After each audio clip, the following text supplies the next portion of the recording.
alert. A short time ago, the Senate passed the massive spending bill called the Inflation Reduction Act after more than 24 hours of debate. Democrats were able to get it passed using a process called budget reconciliation, which allows them to get around the Senate filibuster. Vice President Kamala Harris had to cast the deciding vote. On this vote, the yeas are 50, the nays are 50. The Senate being equally divided, the Vice President votes in the affirmative, and the bill, as amended, is passed. And Democrats made it happen, even though Senator Bernie Sanders agreed with the Congressional Budget Office, economists, and a bipartisan congressional study that found that the bill wouldn't meaningfully reduce inflation. I want to take a moment to say a few words about the so-called Inflation Reduction Act. And I say so-called, by the way, because according to the CBO and other economic organizations that have studied this bill, it will, in fact, have a minimal impact on inflation. According to the most recent Gallup poll, the approval rate for Congress is at 16%. Little detail in the bill that Democrats don't want to talk about. It adds $80 billion to the IRS budget, adding thousands of agents and thousands of more audits on middle-class Americans. Senator Ted Cruz on Sunday Morning Futures says the middle class will pay for this one. Those IRS agents are designed to come after you. They're designed to come after small businesses and working families across this country. The Democrats are making the IRS bigger than the Pentagon, plus the Department of State, plus the FBI, plus the Border Patrol combined. The IRS is going to be bigger. This is a massive power grab. Okay, Raymond, it is so bad, this bill, that even Bernie Sanders is against it, which kind of says a lot. The fact that the Democrats had to pass it using Kamala Harris, it was a 50-50 vote. It wasn't 60 like, we normally see in the Senate. It kind of speaks to the fact that, people didn't want this to happen. They pushed it through anyway. Well, and they're using reconciliation, which is a process that was never intended for massive budget schemes like this or taxation. The nature of the Senate is to throw the brakes on and to make sure, this is what the founders intended anyway, and to make sure that both sides come together and that it is slow and hard, particularly when you're changing something as important as tax policy. But now you've got taxes on corporations, a squad of IRS agents doubling the size of the IRS, which is probably not the government service you were waiting for, Mr. and Mrs. America. But to call this an Inflation Reduction Act, this is like Democrats calling an abortion bill the Happy Parent and Quiet Baby Act. I'm sorry. Is there some truth in there? I doubt it. And I feel this is, not only is it mislabeled, but the ruin that this will create in the American economy, already suffering under the weight of inflation. God help us. I don't know where we go from here. Well, a lot of people are worried about what is going to happen. One of the things that we brought up yesterday are audits that a lot of Americans are going to see coming down the pipe, coming at you soon. Listen to what these two Democrat senators, though. Well, look at this stat, actually, that's up on screen right now. In 2021, you have the IRS auditing people making under $25,000 a year, 5 times more than everyone else. So don't let them for a second say that they haven't been, pushing audits on lower and middle income earners. But also, let's hear from the Democrats on what they say is going to happen with the IRS. I think the IRS is going to target the highest income Americans. As the saying goes, that's where the money is. That's where they're going to look to collect.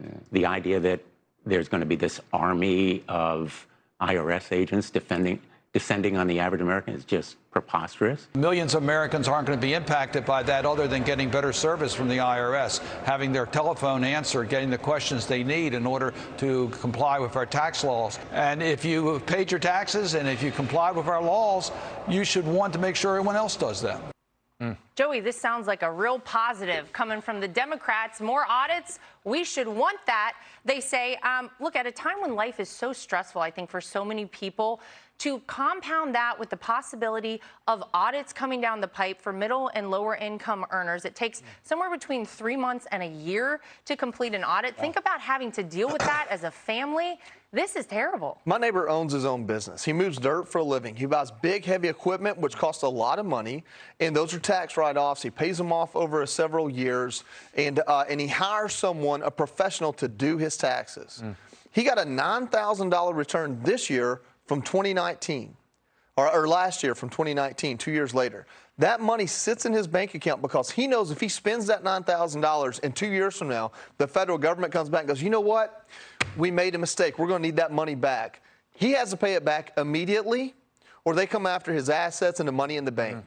That's how the federal government works. He's not done anything wrong. He's paid his taxes, and I guarantee you, with the work he does, he's probably paid more in his community and to the federal government than even just in tax money by doing the right thing over and over again, while his equipment gets vandalized outside of Atlanta because the police there aren't enough police to keep it safe. So he has to buy a $4,000 piece of hose to go back on his equipment because these kids try to burn it down. So he's already doing all this. Now he's got $9,000 in the bank that he's scared to death to touch. That's what more audits do. When Ben Cardin stands there and he goes, well, if you pay your taxes, you shouldn't have to worry about it. With all due respect, because of people like you, we never know if our taxes are paid. We don't know when you're going to come tell us that we made a mistake we didn't know. And I'll tell you right now, if I go 3-4 years, $9,000 is a big chunk of money for most people, regardless if that was regardless if there's a technicality there or not.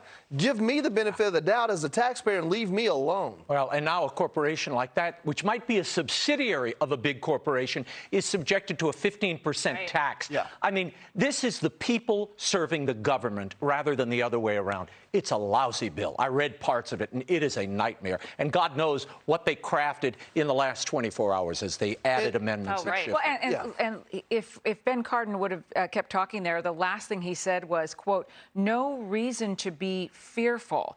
And he was answering a question by Mike Emanuel, who was pressing him on the dozens and dozens of additional IRS agents that are going to be out there. And he's saying, oh, you don't have to be worried. You're going to have better service. And on a business like that, he might turn $500,000, but he's only going to make $100,000.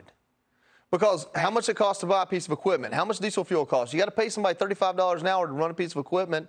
There's a lot of money that comes in his hand and right back out, but they may look at him as a big business, and that's the problem.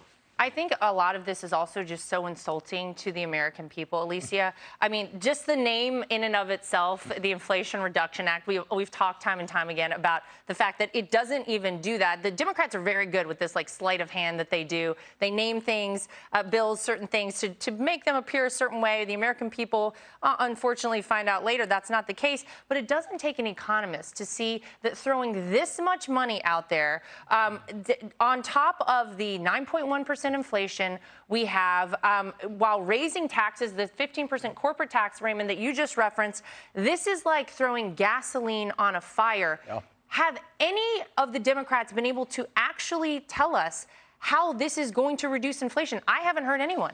Well, no, and we heard Senator Sanders right off the top saying, you know, don't expect much, folks. I'm getting with this party, but I'm not promising anything because I can't promise anything right now. And so the question does remain, what happens between now and November? Because what Democrats will say was this was a win, and this will be a win for the American people.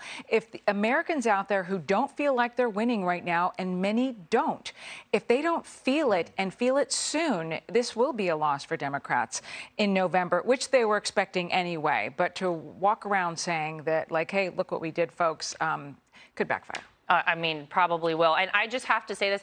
They started working on this at noon on Saturday. It actually passed at 3:18 p.m., I believe, on Sunday. They went overnight. We know that they bought all kinds of snacks. 88-year-old Republican Senator Chuck Grassley had to take 10-minute naps. He's 88 years old. That's not bad. I got to give it to him. That's enough, though, I think, to make most people never want to run for Congress seeing this. It's a wonder they didn't have oxygen tanks and drips in the cloakroom to keep them all going. I mean, some of these people, it's, you know, they're a little beyond the pale. And apparently they don't care about the voter anymore because they're about to retire. Let's face it. Half of these people are going to be set out to pasture. They don't give a damn what happens. And we will be left holding the bag. You know, the real problem with this entire voterama, you had Republicans bring in amendments so they got the Congressional Budget Office to score It has to be scored, and it has to pass the Byrd in order to go.